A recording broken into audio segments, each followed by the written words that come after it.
And to folks who are in the webinar and folks who are watching via Facebook Live, we're just getting Peter's video connected, so we appreciate your patience for just a couple minutes, hopefully.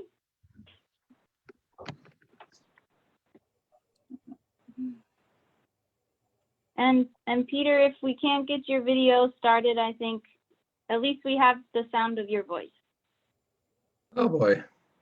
All right, I'm just not quite sure what else to do besides trying to get out again. If I do that, do I try to go to the panelist invite? It says click here to join, or the phone tap one? I'm just wondering if there's a different thing to do. No. You try sharing your screen. Maybe that will Well, help. I know, but I have to join to get in. Well, you're here, you're joined. Well, you are in. You're here, Peter. It's just not showing your video. So your video has gotten turned off somehow. Okay. So maybe share your screen, you'll come back. Maybe. Yeah.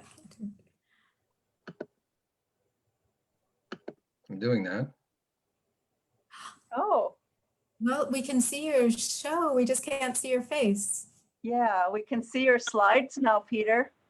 I know that's what I'm supposed to be doing, the transition after I'm sitting here, but what the hell is going on here? Start video. Let's see. Well, Peter, I why guess don't you go ahead and stop sharing your screen for the beginning here? Okay. I feel like I need to keep apologizing. Not my fault. Not my fault. Blah. Cool. Yeah, definitely not your fault. It's all good. This is a good reminder of the imperfections of our technology and what we're dealing with in our virtual atmosphere these days. So thanks everybody for your patience, and don't worry about it, Peter. Okay. We're still going to hear your voice, and we're still going to hear your wonderful presentation. So okay. So welcome everybody to our event on the book Healing the Big River. I'm Rachel Bishop from Wenatchee River Institute, and I'm going to start off our event today reading a land acknowledgement that Wenatchee River Institute and the Piscosa people put together. The land Wenatchee River Institute sits on is in the heart of the ancestral homeland of the Shimpishquashu, Piscosa, or Wenatchee people. The Shimpishquashu, meaning people in between, had villages positioned along the Wenatchee River. Their ancestral homeland extends from the Cascade Ridge throughout what is now known as the Wenatchee and Okanagan Valleys. The culture and economy of the Piscosa people centered on fishing. They also gathered roots and berries and hunted game. The Piscosa are named within the Yakima Treaty of 1855. Language to establish the Wenatchee Reservation was never followed through, even with the needed surveying completed. Many Piscosa now live on the Colville Reservation, 150 miles northeast of Leavenworth. The Piscosa people are still alive today. They continue to practice their culture within their homelands and are working to get land back within their ancestral homelands. The Piscosa people are the original stewards of this land we now call home. So thank you all. So like I said, I'm Rachel. I work for Wenatchee River Institute, and I'm the Community Programs Manager. And we are located in Leavenworth, Washington, and our mission is to connect people, communities, and the natural world. And we do that through community programs such as this one and through youth programs. And at the moment, all of our programs are completely virtual. So our community programs look like this in the Zoom webinars, on Facebook Live, in Zoom meetings for classes and workshops. And our youth programs are also virtual, and we are working with teachers in North Central Washington, connecting with their classrooms and teaching environmental science to elementary age students. And we're also working with the after school program in the Wenatchee School District, meeting with kids via Zoom after school and doing art projects and learning environmental science as well. And I just wanted to take a quick brief moment to talk about 3 upcoming programs. You can find way more information than I'm going to share right now on our website, which is WenatcheeRiverInstitute.org. But on March 9th, it will be a presentation similar to this format on Zoom webinar and Facebook Live. And that one's going to be about wolverines at Mount Rainier National Park, which were discovered for the first time since 100 years ago. And there's evidence of a female wolverine with kits. So it's very exciting. And we're going to have a presentation all about that. And then on March 18th, similar Zoom webinar, Facebook Live, we have a presentation on the cosmic crisp apple, which was actually worked on and put together in Wenatchee in our valley here. So come hear about the crazy process people go through to create new apples. And lastly, we have a few spots left in our Inhamchine language class, which is the native language of the Piscosa people. And Annette Timontois is leading that class, and this is our second series with her. It's 5 classes over 5 weeks. And each night is an hour learning and practicing saying words in the language and also connecting with their culture. So if you're interested, you can find the registration on our website.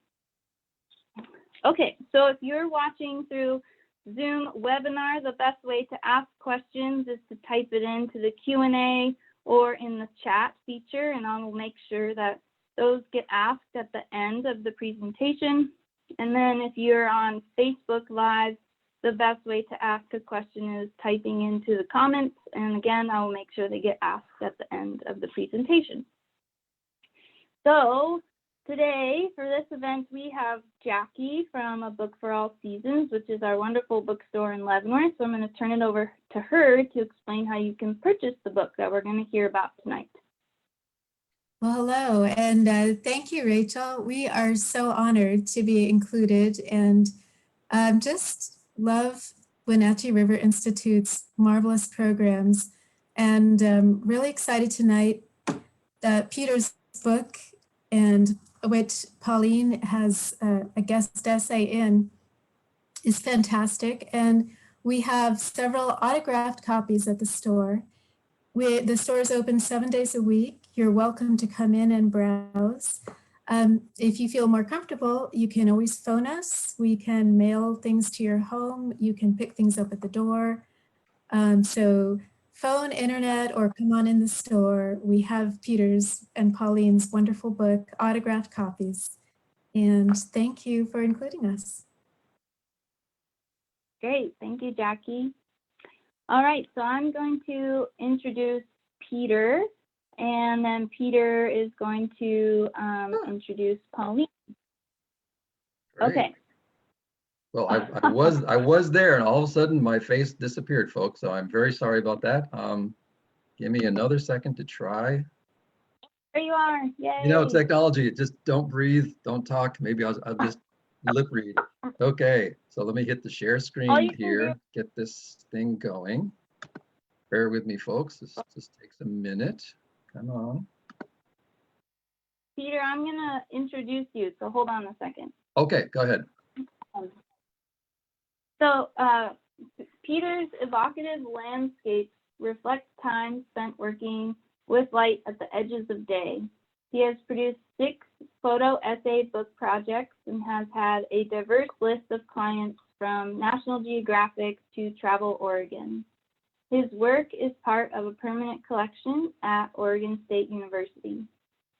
In 2011, Peter collaborated with writer Janet Cook to create a commemorative photo essay on the 25th anniversary of the creation of the Columbia River Gorge National Scenic Area. Peter's efforts to rescue the former White House solar panels from the dustbins of history were featured in 2 documentaries, the PBS show called Beyond the Light Switch and an International Film Fest winner entitled A Road Not Taken. I'm very interested to hear about that. Another slideshow, right? And in 2013, Peter served as a volunteer photographer for a documentary film in Nepal about an inspiring Nepali trekking guide and humanitarian. And in April 2015, Peter was involved in fundraising efforts to help the Nepalese village rebuild after the devastating earthquake and worked with local Rotary to provide scholarship funds for women from the village. So I'd like to thank Peter for agreeing to do a virtual presentation. We had originally had an in-person event planned, and we were really hoping to just wait until we could do that. But instead of waiting for maybe longer than we want, we are here today in the virtual atmosphere to have this presentation from you. So thank you, Peter. Oh, you're so welcome. And I lost me again. Can you believe it? That's just ridiculous. Oh, well, here we go. I wish there was something on your end that some button you could push to see my face, but I'm very sorry, folks. Let me try one more time, and then I don't want to waste. There we go. All right, let's go here now. Share, sorry, slideshow.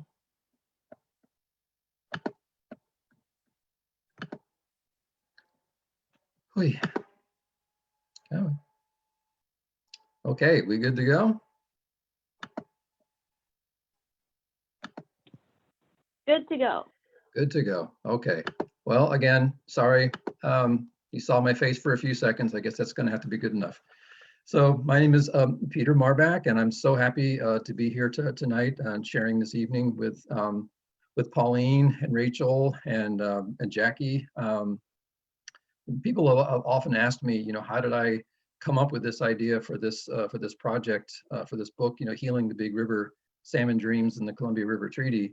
Well, the seeds of this project actually got started close to 20 years ago, almost 20 years ago. I had unexpectedly undergone triple bypass open heart surgery, and it threw me for a loop. I was pretty young when it happened.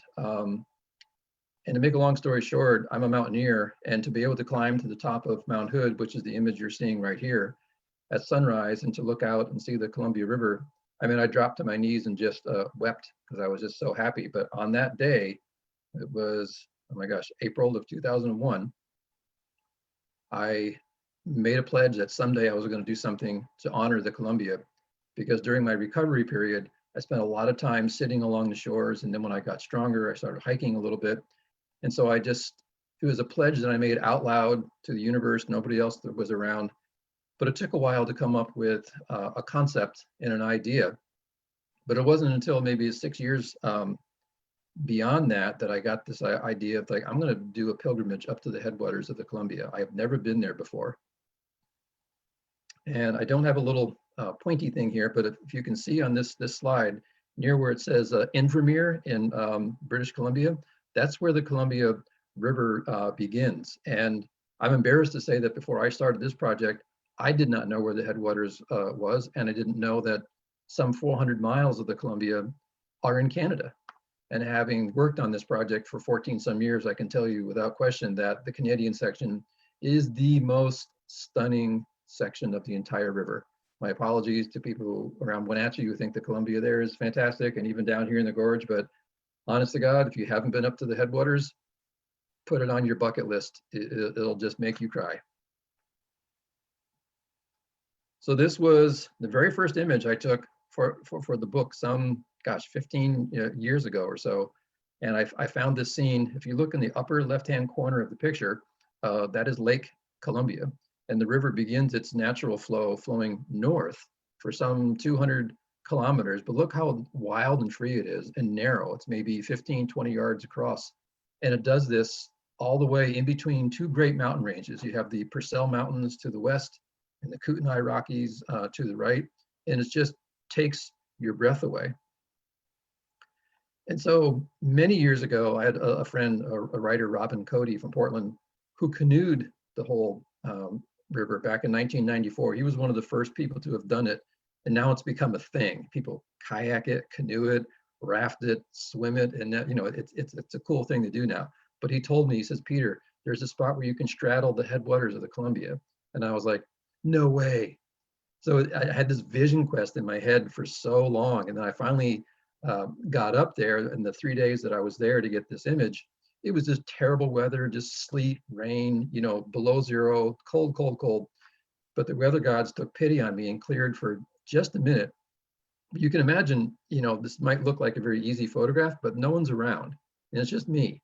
So I put the camera on a tripod, and I would run, stand there, come back and look in the back of my camera. I'm like, oh, that's crap, do it again, go back and back and back. So it took about 2 hours to try to get this, capture this sense of the ability to straddle the Columbia and to capture its humble beginnings. I mean, there's even further down, there's just a little tiny spring where it bubbles up out of the ground, maybe a third of a mile from the Kootenai River, and it literally just gurgles up out of the ground. So this river is quite a miracle when you trace it from the headwaters all the way to the ocean. So along the way, I had no idea how this project was going to unfold. I knew that first I was just going to try to document the whole river, but I also wanted to meet some of the people of the river and try to share their stories, you know, because people had said to me, oh, well, you're going to write the story, right? Because you're the one who's traveling. And I said, oh, no, that's never my intention. I always wanted the stories and the essays to be from the people from the river and people who have experienced loss and other people who are determined to try to see the salmon runs returned and have the Columbia River Treaty modernized in a way that rights the wrongs of the past. So this gentleman is Alfred Joseph. He is a leader of the Ktunaxa Nation near the headwaters. And when I was talking with him, he started to tell me the story about back in around 1940, in the summer of 1940, his grandfather would go down to the river, to the shores every spring and welcome the return of the salmon. And he went down, and a week went by, 2 weeks went by, a month, and there's no fish.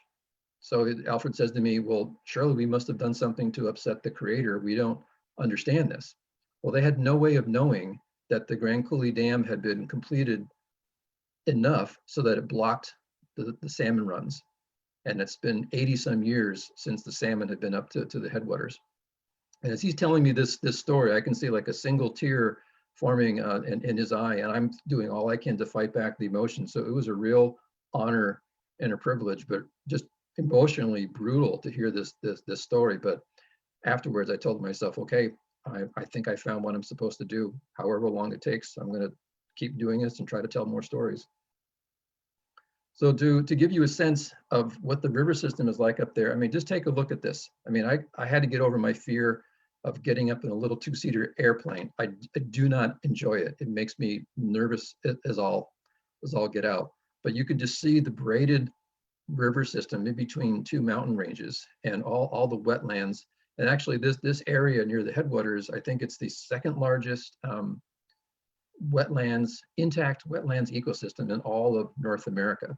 And in the spring, they have an event called the Wings Over the Rockies Festival. And a lot of people come, and there's all kinds of birding activities. It's just simply spectacular. You just have to take my word for it and just get in the car and go up there someday. So in September, even though the fish no longer come up there, the tribes of the area, First Nations, still have a salmon festival, but they have to have fish flown in from another part of British Columbia. But they work hard to keep their traditions alive, and it was really great to witness this ceremony and their attempts to keep the traditions going. So I'm working my way north now, and I was driving along, and I saw the potential for this image, but the problem was between me and this image was a railroad track and a set of blackberry briars that were about 12 feet tall. And I was like, how the heck am I going to get down there? I'm like, well, don't worry about your pants. Just rip the snot out of them and go down, because you got to get this shot. So that's what I did. I just took my tripod and pushed the blackberries down and just got there, and it was just stunning. But these are the Purcell Mountains reflecting in the calm waters of the Columbia up near Spilamachine. So again, I got up in an airplane because I wanted to show the absolute grandeur of this area. And the river that you see in the foreground, that's the Bush River, which is draining from the Columbia ice fields. people mistakenly think that the Columbia ice fields is the source of the Columbia, but it's not. It contributes just one source, one river, but this is the Bush River as it flows into the Cherbasket Reservoir. And that's right around there is where the wild and free section of the Columbia stops. So now we've gone around the Big Bend and we're heading down. This is the Upper Arrow Lakes. And I was told by an engineer there that the best time to come would be in July when the reservoir is full. And so I got up to the top of this peak. It's called Mount Cartier. It's around 8,400 feet. And literally you can see for almost 100 miles. But this is basically what most of the Upper Columbia before the wild and free section is like. It's just a big giant reservoir and a storage tank that holds back water for electricity, hydropower, and flood control in the United States. And so now we've crossed the border and we are now getting near Kettle Falls, which was, before it was inundated, how would you call it, Pauline? It's just a gathering place for tribes from all over the Pacific Northwest and British Columbia. It was a powerful falls. It was a trading center for families to come, not only just to fish, but to trade, to catch up, and to socialize. But what you see here is a group of young teenagers who went through a program where they learned how to build their own canoe by a tribal elder. And then the reward for that is they get to go on about a 100-mile journey from up near the border and to ride the canoes all the way down to where Kettle Falls used to be. So I was invited to attend this ceremony at where Kettle Falls used to be. And what you see here happening is those little dots in the sky, those are stones being thrown into the water. And prior to this moment, they were singing a song. And this is all about honoring the salmon. And the stones represent the sound of that salmon would hear when they would come up the river and scurry along the bottom of the river, the rolling of the stones. So before they tossed the stones, they were all clicking them together and saying prayers out loud. It was just a very beautiful, moving ceremony. So you can just imagine what it would be like for the salmon to be able to be seen again, going back up through Kettle Falls. So this is the big beast. This is the Grand Coulee Dam. And for those of you who haven't been there before, I highly recommend going up there because it really does put things into context. It's more or less the halfway point of the Columbia River. And even though it's close to 600 feet tall, when you look at this image where the water level is, it's only about another 250 feet from there to the top of the dam. And as the story goes, I've done some research and it's pretty accurate that when they were building the dam, the United States government consulted with the Canadian government and basically said, do you care if we don't put fish ladders in? And the Canadian government said, nah, it's okay. Now there's more to it, but that's essentially what happened. It was probably about money and politics, but there was the opportunity when they were building it to put the fish ladders in, but a decision was made not to do that. And to me, that's just morally reprehensible and just unconscionable. So right near the base of the dam, this is Randy Friedlander. He is the director of the fisheries department at the Colville tribes. And what Randy does every year, he has a ritual where when he catches the first fish of the year that come up the river, he cleans them and then he takes the carcass and he tosses them back into the river near the base of the Grand Coulee Dam. And he says a prayer out loud that's loosely translated that he's thanking the creator for the salmon, but also apologizing to the salmon for what has happened. And by placing the carcasses into the river, he hopes that their spiritual DNA will remain in the river. So when the salmon do come back, their remains will show them the way. It's a little bit longer prayer than that, but that's the essence of it. And again, just to have that privilege to witness him saying it in native language and seeing this happen, it was quite a beautiful thing. So when I was talking earlier about the Grand Coulee Dam and the unfortunate decision to not put in fish ladders, there is a company called Whoosh Innovations. And if you just Google salmon cannon, I know it sounds funny, but if you Google it and check it out, they've actually come up with not the solution, but a solution to help to get the fish up and over the dams back up into Canada. And it works, it's sort of like a pressurized vacuum system. If you look way down at the river, there is a floating barge which has a sort of a pretend waterfall that fish come in on their own, and then they get shot through this tube. But it's sort of like a pneumatic pressure tube, and the mortality rate is like 95% success rate. And this was at the Chief Joseph Dam, where they demonstrated that they can actually shoot these fish safely up and over the dam. So this is just one of the technologies that is out there. There's also trap and haul methods of getting the fish back, but you know, a lot of it is inertia by political leaders and stakeholders. And you know, it's my fervent hope that with a new administration that maybe has a little bit more a positive view of honoring Indigenous knowledge and rights, that this will actually come to fruition. So this is where, thanks to Pauline, I was able to get at least one image of the fish for the book. It was one of her fisheries staff, his name escapes me at the moment, but told me to come up in the middle of October. And maybe Pauline can talk about this later, about the tremendous success they had in reviving an almost extinct sockeye salmon run. And he said, oh, come up in the middle of October. There's literally thousands of fish. You'll be able to get a great shot. And all you got to do is just get in the river and sit still, and they'll just come right by you. Well, I spent 2 days up there, and every single time I got into the river, I got all excited, ready to take a picture, and here come the fish, and they came within 20 yards of me, and they split off, and they all went away. I'm like, no, come on. I've driven like 10 hours to come up here to get this image.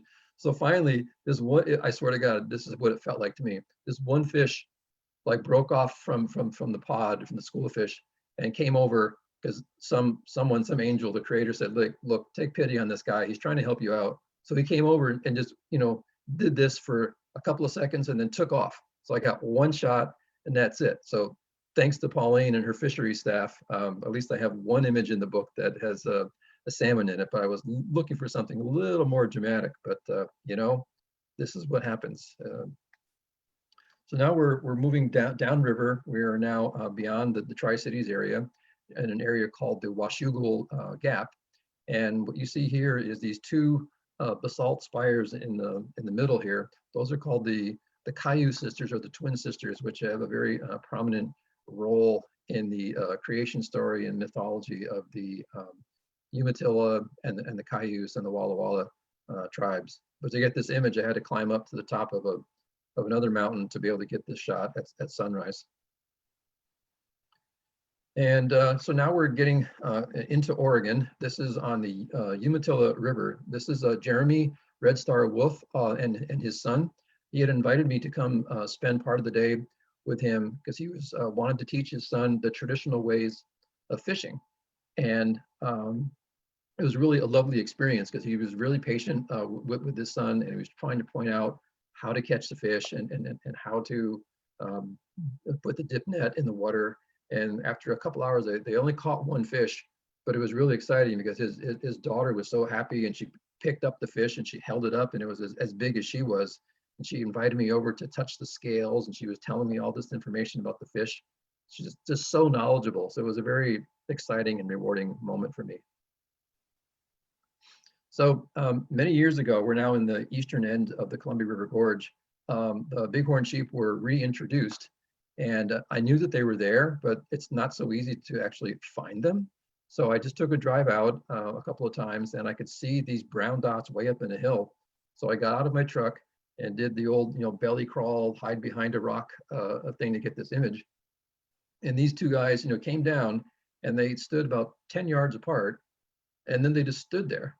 And I'm like, wait a minute, come on guys, do the headbutt thing. Let's go. So they just mulled around for like about an hour, and they finally did the headbutt thing. And it's just like you see in the cartoons, they hit heads, and then they stand there all staggered like they're gonna just pass out. But pretty amazing to watch that unfold. So this was a very poignant moment back in 2007. Tribes came from all over the Pacific Northwest by canoe. It was a canoe flotilla to land at Celilo Falls in Oregon in remembrance of the silencing of Celilo Falls. This was in March 2007. And it was quite a thing to see all these people show up. You know, the media was promoting it as a 50th anniversary celebration, but it's not exactly a celebration. I mean, it was more of a remembrance of a very solemn, sad moment in history when Celilo Falls, much like Kettle Falls in Washington, was drowned. And it was the lifeblood for tribes from all over the mid-Columbia region. So I was honored to be there and be present, but it was a very heavy feeling in my heart knowing what had happened. So further down in the Columbia River Gorge, this is the Klickitat River, and this is a Yakima fisherman doing what they've been doing for 10,000 years or more, doing traditional dip net fishing. And people have said to me, you must have done something with Photoshop to get this image. And I was like, oh no, it's because what he does, he moves the pole back and forth, trying to catch the fish. But there's one moment where he comes to a stop, and I practiced and practiced. And as soon as he paused just for a second, that's when I clicked the shutter. But it's a very mesmerizing experience. I mean, it doesn't really do it justice just hearing the roar of the river and the patience that the fishermen and fisherwomen have to wait it out to catch the fish. This was a really lovely day. This is Rosebud Whipple. She is the daughter of Bridget McConville, who was also a guest essayist in the book. I was invited by Bridget and her family to go out with them on the Warm Springs Reservation one spring where they were doing their traditional first root harvest. And I think this is camas root. I can't honestly remember, but it was just a really beautiful experience watching Rosebud and her sister Annalise just for hours digging up the roots and filling up their baskets. And it was just a real privilege to be able to honor and share this. And so this is at the western edge of the Columbia River Gorge. This is from the summit of Dog Mountain. Dog Mountain is a place where pretty much is the most prolific wildflower bloom in all of the Pacific Northwest. And it's actually spectacular. But for me, I was trying to get an image of the Columbia River with a little more drama than just wildflowers. So whenever the weather forecast calls for unstable weather, I always know there's a moment when there's going to be something brilliant happen. So I climbed up this mountain. It was sleet, rain, hail, I was hiding in the trees, but just before sunset, got this little splash of light, and I was able to get this image and then just hike down in the dark with my headlamp, because that's what you do when you're a landscape photographer and want to get a good shot and have to be up high. So this is the Lewis River Falls on the Lewis River. This was a place for going back to time forever ago, where members of the Cowlitz tribe and other tribes in the lower Columbia would come to fish for salmon. But there was a dam that was put in back in the 1930s up above that stopped the salmon run. But it's still quite a beautiful place. And, you know, besides the dams in the Columbia, there are other rivers that need to have the whole dam situation revisited so that tribes can have their fishing back. So we're near the Pacific Ocean now. This was at Cape Disappointment State Park. When I mentioned unstable weather, there was a forecast for, it was lightning, full moon, king tide. That combination, I said, there's gonna be something dramatic happening. So I drove all the way down there and laid on the ground for 6 hours, rain, rain, rain, and it cleared just for a minute. But what's happening here is that you have the waves crashing against the rocks, but the wind is holding the water up in the air. So it was very ethereal and very cold too. But then the storm passes and voila, you see the calm Pacific Ocean. This is where the Columbia meets the Pacific. So I want to read from you for you a brief segment of an essay that was in the book from D.R. Michelle, who is the executive director of the Upper Columbia United Tribes. There was a point in this project where the tribes were allowed to do what's called a cultural release above both Grand Coulee Dam and above Kettle Falls. And it was a very exciting experience for me as well, because this gentleman is putting the salmon in the river, which were delivered by truck, and that's when salmon swam right between my legs and brushed up against my legs. And the electricity that went through my body and the hair in the back of my neck, it was such a beautiful thing to see that. So I'm just going to read you what DR wrote. On August 23rd, 2019, as I was honored to release a wild salmon at Kettle Falls as part of the Confederated Tribes of the Colville Reservation Fish and Wildlife Program's cultural release, for one day, my fellow tribal citizens and I were able to truly give back and carry forth our responsibilities to those salmon spirits. Through the work of generations of people to bring salmon back to their historic habitats, we were able to realize a small part of the overall goal of a healthy and sustainable salmon run back to their home where they belong. Again, we sing the songs to welcome the salmon home. Again, we click the rocks together as a sign for the salmon to return. This time, after releasing those salmon, we get to see them leap out of the river for the first time at Kettle Falls in 80 years. To see the salmon splash during the afternoon sun was a sight to behold, just like my ancestors experienced so many years ago. We have done so much, and we have so much more to do together for the benefit of all. If we had more time, I would read excerpts from every single one of the essays. And while the book features my photography, the heart and soul of this project are really the essays, the introduction, and the foreword and the prologue. There's so much information that it will really be a real treat for you folks to consider getting the book. And for anyone who wants to get in touch with me, I mean, you can get in touch through Rachel, but I'm just putting this up here for a few seconds. Pull out your cell phone, take a quick screenshot. And yes, and like Jackie said, the book is at the store, and please support the store. And if they run out of books, I'll be getting more books up to them. So thank you so much. I'm sorry I couldn't show you more of the river, but that's the reason to get the book. There's a whole lot more pictures. There's a whole lot more background. And I'm just the facilitator of this project. It was a really glorious collaborative effort. And COVID may have slowed down things in terms of giving live talks, but thanks to Rachel for this invitation to be able to keep things going and to inspire me to get out of my pajamas and bathrobe and put a dress shirt on. Okay, thank you. That's it. Thanks, Peter. Would you like to read the little section of your book about Pauline, and oh yes, maybe we can give her a time to talk? Yeah, thank you for that pleasant reminder. I'm sorry, it looks like we lost me, but was I there for most of the presentation? My face? You were there for part of it, but it's okay. Oh, bummer. Oh, well. Okay.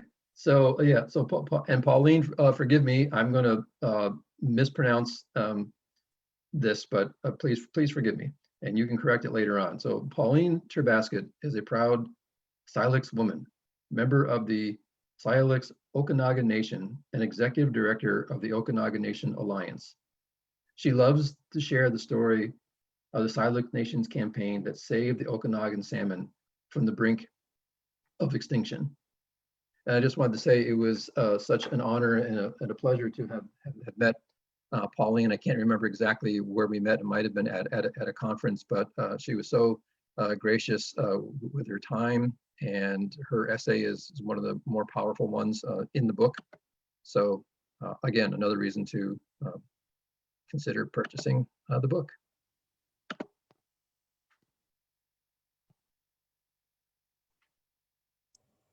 And yeah, that's all I have to say. So if you want to open it up to Q&A, you take it away. Go ahead, Pauline. Okay. White Haskell Halt Disqueast Sawikist. My name is Pauline Cherbasket. As my friend Peter introduced me, I'm currently the executive director of the Okanagan Nation Alliance in the Southern Interior of British Columbia, and a proud member of our nation and sister organization and tribal members of the Colville Confederated Tribes. I'm very honored to be here this evening to see you all. thinking of who's listening, and thank you for taking the time to hear Peter's remarkable story. When he shows those images, he just takes you out onto the land and reminds us how important that is for us to reconnect. And thinking of COVID times, I think this is another reminder. We are inseparable from our lands and our waters with our Mother Earth. There's no denying that.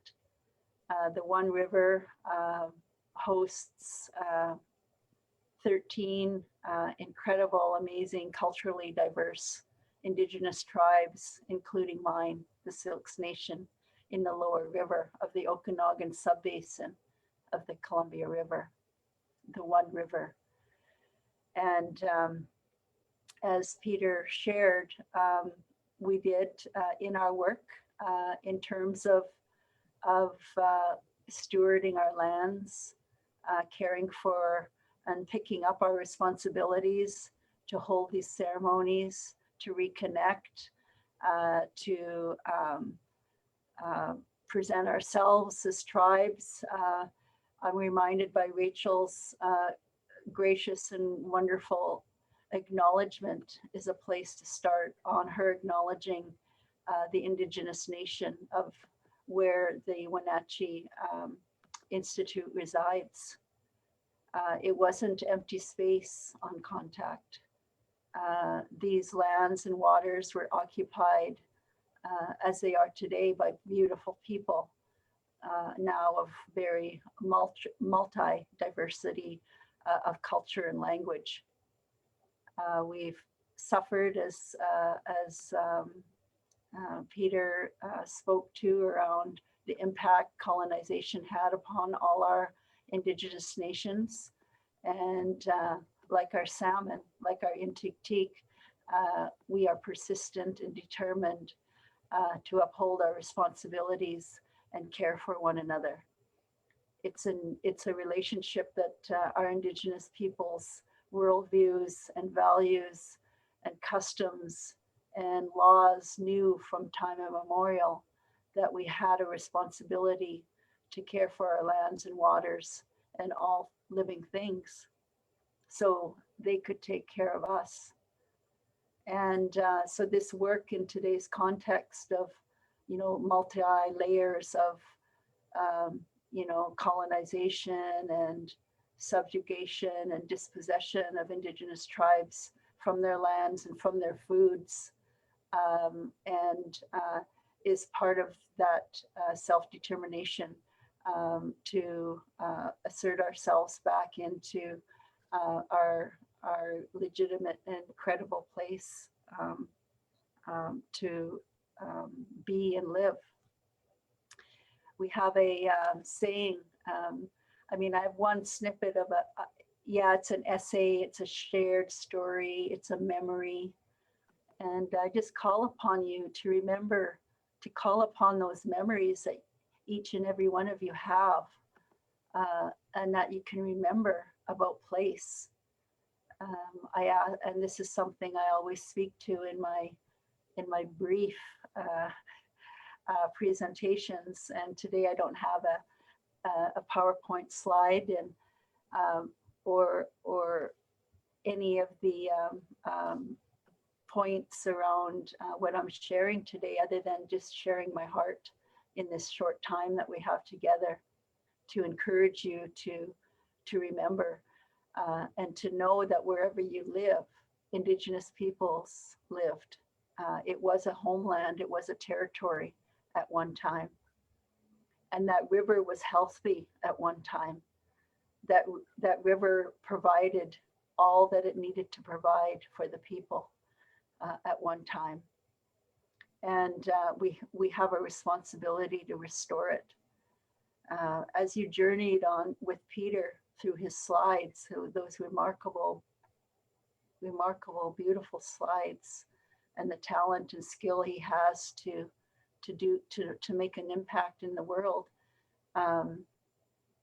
they take you to that place of knowing, of remembering whatever emotion that was aroused, whatever thought came to mind, whatever knowledge you all have. It's about the land. It's about Intik, our chief salmon, one of our 4 food chiefs. And they provided at one time, and now we have challenges, not insurmountable. As Peter said, the memory of reconnecting and doing your part to become aware of the challenges we have in restoring healthy ecosystems along the river. Our lives depend on it. I'm feeling always emotional when I speak because of that story I have in that book, because it takes me to a place of memory with my family, being the youngest of 9, and not being raised by not having my natural diet, my local diet of salmon, and how my family traveled far distances to nourish their families, not only because of poverty, but because of their love of their own foods, of their local foods. Most reservations continue to have severe challenges in terms of social anomie and injustice and social stress at every level, including a disconnection with our natural foods that sustained us at one time. That's a familiar story wherever you go around the world, and wherever your path leads you. How do you want to leave? How do you want to leave your imprint, your legacy, and your work as this institute represents, about creating space for all people in all communities to work together somehow and find ways to know that the people to be need us to do this work 7 generations ahead. I know I was supposed to speak on, international agreements on a transboundary matter called the management of the Columbia River agreement that was made, long before my time, in regard to Indigenous nations being denied any say into that Columbia River Treaty. Just as Peter mentioned that we had in the Okanagan subbasin along the Okanagan River, our advocacy and our assertion as a government, as an Indigenous nation government and organization, years of leadership and vision and tenacity and belief of reconnecting to those responsibilities and picking them up, took us to a place of negotiation and cooperation with various levels of regulatory systems and governments and 2 sovereigns in Canada and U.S. around reintroduction sockeye into the Okanagan Subbasin River system, in which now today feeds our people. This is 25 years ago it started. It was a 13-year pilot that we established with the public utility districts of Washington State and their legal obligation to mitigate for salmon loss and impact on the Okanagan River. We broke the model. Who would have thought that our tribe could have done that with the provincial government of British Columbia, the federal government of Canada, and the United States and Washington State. It took years to negotiate, to develop that agreement, and now salmon feed our people, and they're coming back.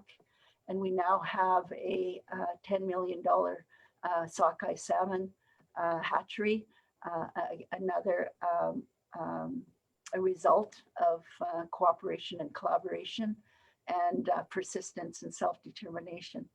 We have many trails, many journeys to travel yet along the whole of the Columbia to restore salmon to the upper reaches. Peter's photograph essay shows of the diversity, the geography, but water is life.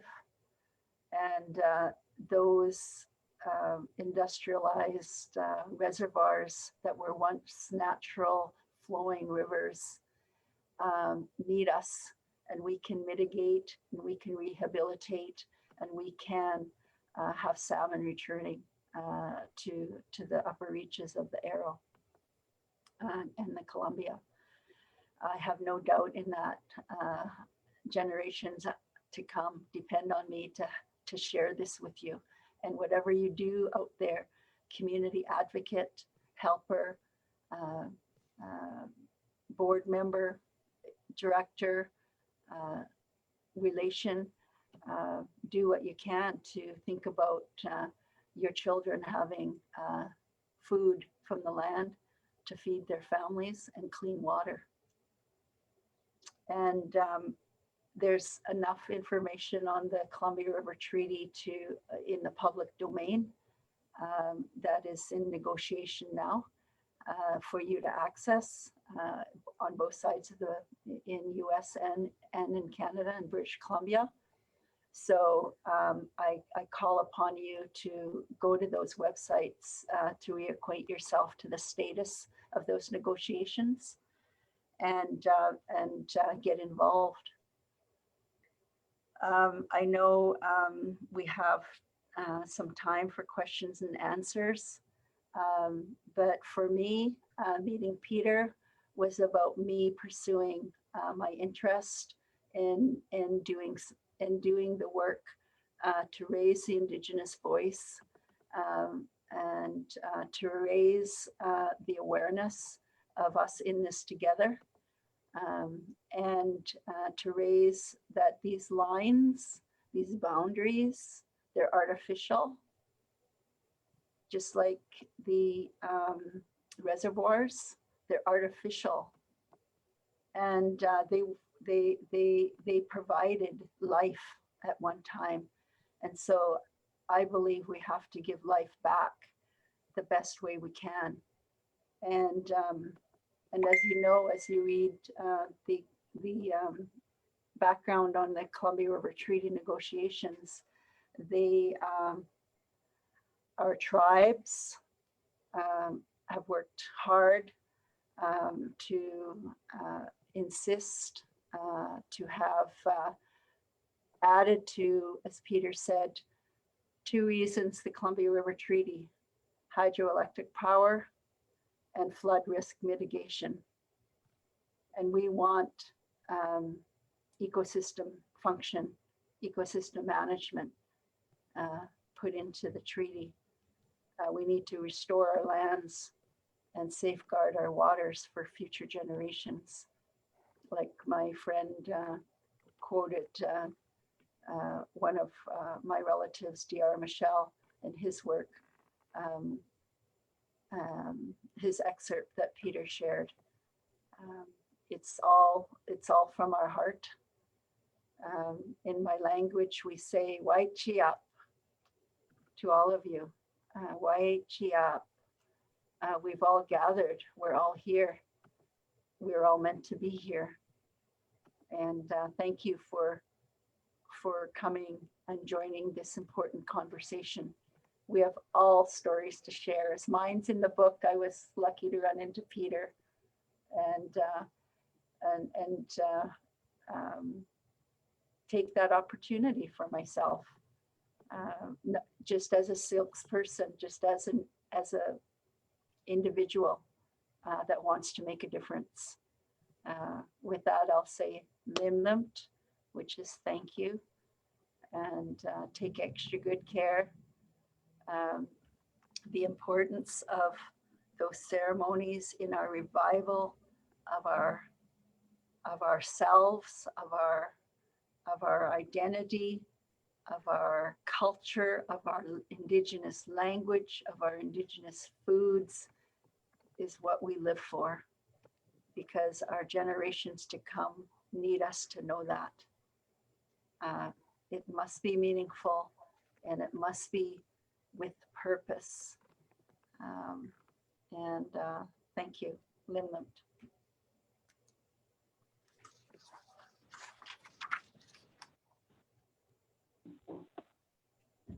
Thank you, Pauline.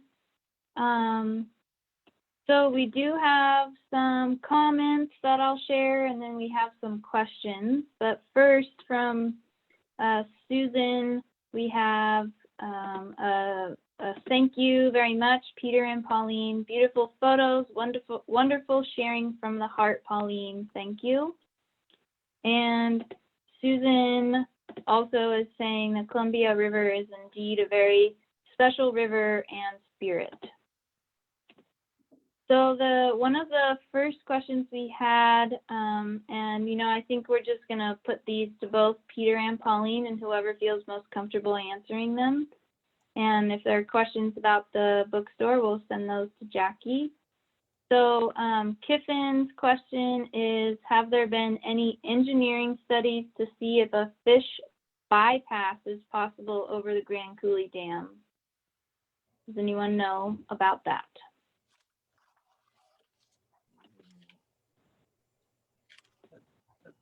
Go ahead, Pauline. I think you're going to know more than I will. Yeah. No, I thank you for your question. All important questions. I'm going to send Rachel a link to send out to all the viewers regarding an initiative that we started here in Canada called the Columbia River Salmon Restoration Initiative, and it's to work on that exact question. It is a commitment by an Indigenous led, meaning the 3 tribes on northern 49th, the Kanaha, the Shukwampum, and the Silks, the province of British Columbia, and Canada through Department of Fisheries and Oceans and Global Affairs. We have committed to restore salmon in the upper Columbia. And of course, that means part of our work will be involving the One River in the U.S. And part of the information that Rachel will share with you is that's the very question. The salmon we may be able to whoosh them over Grand Coulee, but how will they get back? So there's lots of questions, and that's our work before us. We will need the experts, without a doubt. We will need the specialized services and engineering, and we will need the PUDs. We will need the hydro companies that control the hydro and flood mitigation. We will need ongoing negotiations with what projects, what studies, what designs, what pilots will need to be taken here on into the future to restore salmon into the Upper Columbia. And it's a landmark agreement held and committed to through a letter of agreement signed between those 5 governments to commit to that work. So if I can send that to you, Rachel, at the end, and you can share it. So please provide your emails and information to Rachel, and she'll get you some background information. Yeah, and another thing I can do, this is being recorded. It will be on Facebook and our YouTube, so I will make sure the links get into both of those places too. Thank you. Okay, so another question, how many dams are above the Grand Coulee Dam?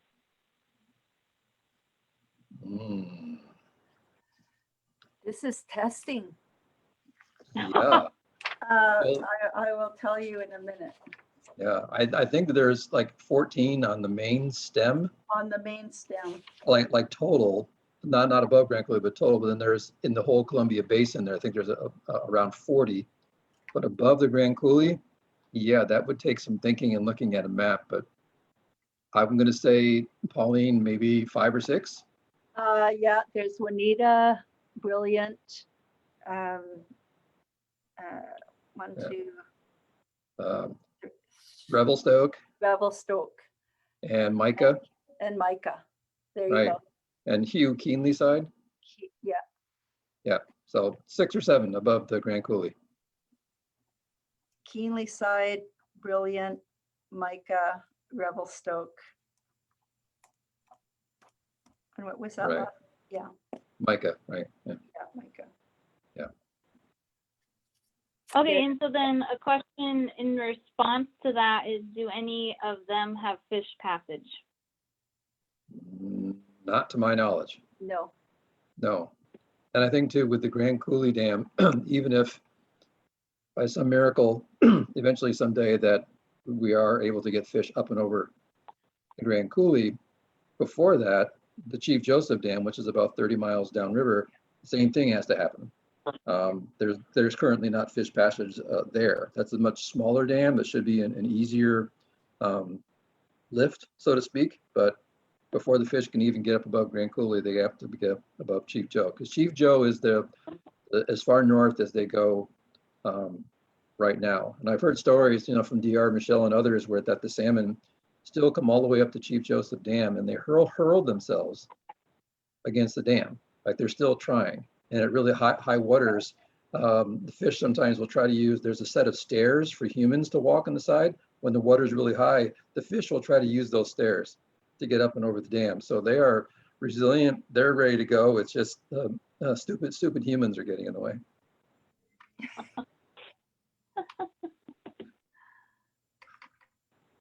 Great, and then there's a comment that I'd like to read that says, thank you for this very informative and interesting presentation. We can't wait to get the book to better inform ourselves.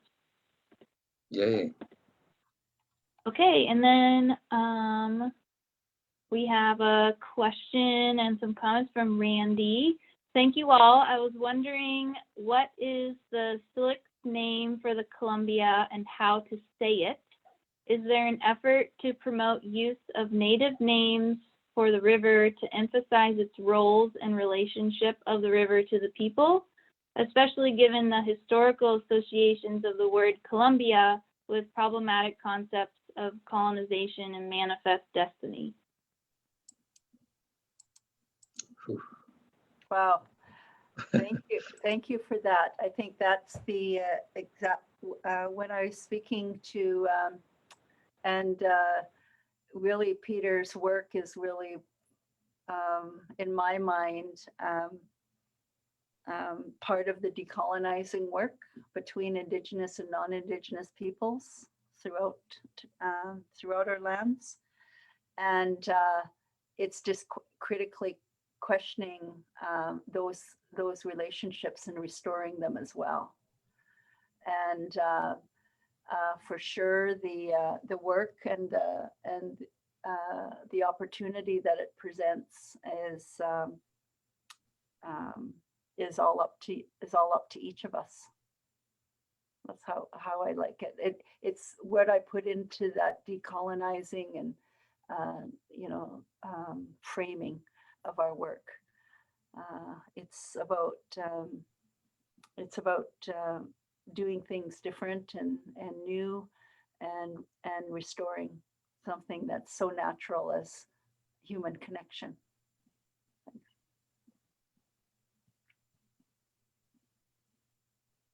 Pauline, do you have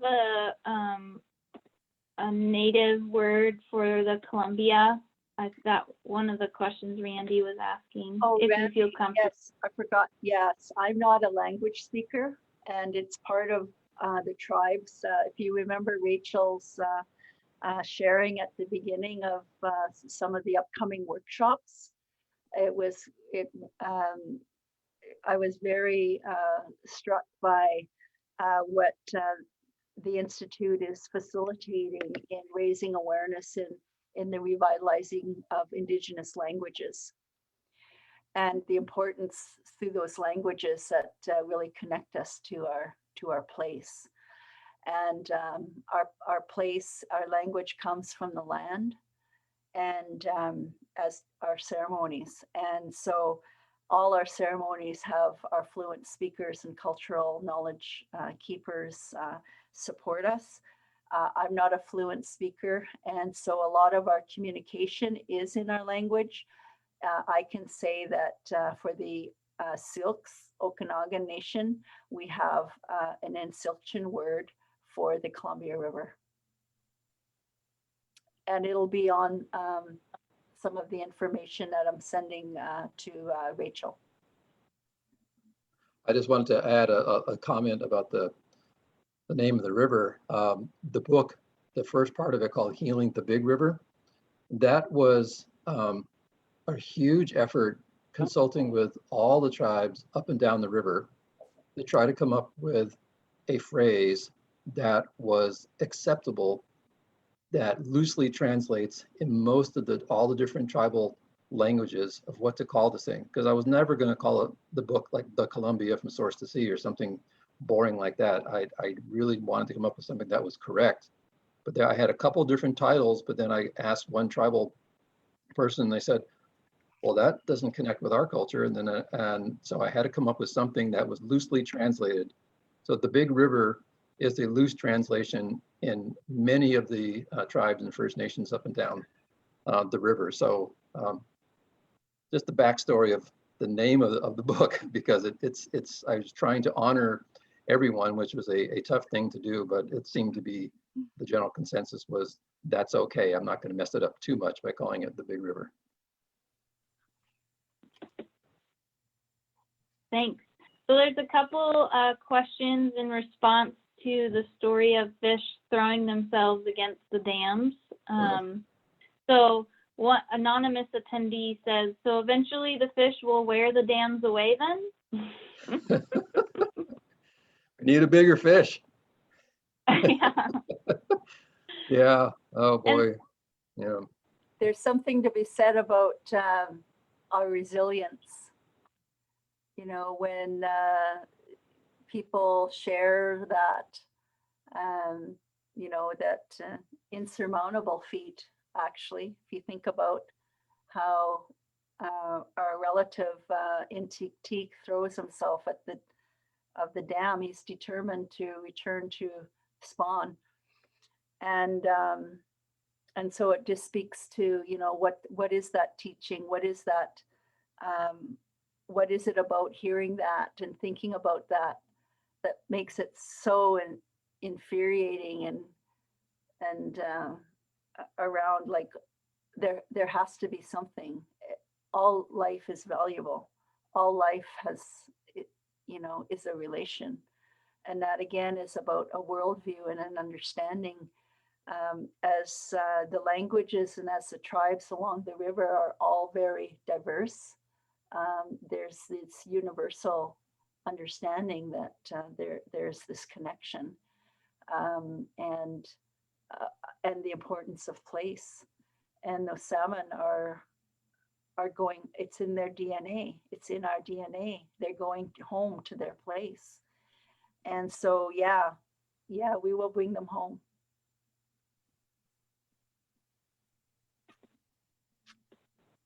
And Alyssa is wondering where the fish spawn once they are throwing themselves against the dam, clearly trying to get higher than the dam. Are they then just spawning right there at the dams? Are they swimming back downriver to spawn? Ooh, that's a fish. That's a fish biologist person we would need to answer that. Maybe Pauline knows, but I know when I was standing there talking to a few people, they said they turn around and go down to the Okanagan, the confluence with the Okanagan, and head up the Okanagan into Canada. So I know that's part of where they go. There may be other tributaries or creeks where they spawn nearby, but I don't know the exact answer to that question. That's a very important question to think about in terms of river and habitat restoration work that has to go hand in hand with any salmon reintroduction into the upper reaches of the Columbia. Of course, them throwing themselves or them determined to return is they more likely die there. They will find what, if they can, a spawning bed that probably doesn't exist.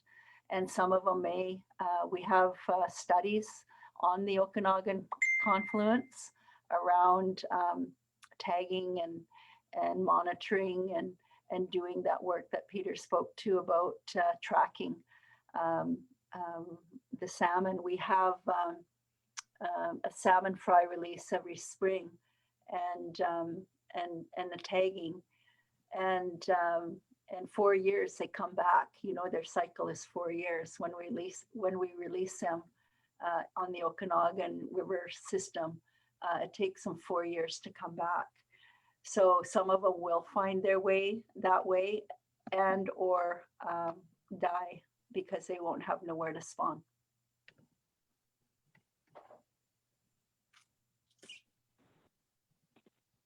Well, and our last comment is from Randy, thanking both of you for your thoughtful answers and your work telling these important stories of people and place. Mm-hmm. Yes, thank you. Thank you. Sorry, I disappeared in and out. I'm actually sitting on the floor right now. I found a spot where it worked. So it's like, I'm not moving. Sorry. Well, that's great. I'm glad you thought that works. And yeah. Thank you to Peter and to Pauline and to Jackie for being a part of this event tonight and sharing stories and sharing photography. And thank you everybody for tuning in and asking questions and engaging with us tonight. And just a reminder, you can buy the book at a Book for All Seasons here in Leavenworth. And like Jackie said, you can call them, they can ship it to you, or you can go into the store, open 7 days a week. And then you can read Pauline's story in the book. That's the reason I want to get it. Yes. And the beautiful photography. Yes. Oh, amazing. Everything. Yes. So thank you so much, everybody. I hope you have a great rest of your night and hope to see you all soon. Thank you, Peter. Thank you so much for the opportunity. Yes. Bye, thank everyone. you for the kind invitation. And we'll see each other again soon. Good night. Bye-bye. Good night.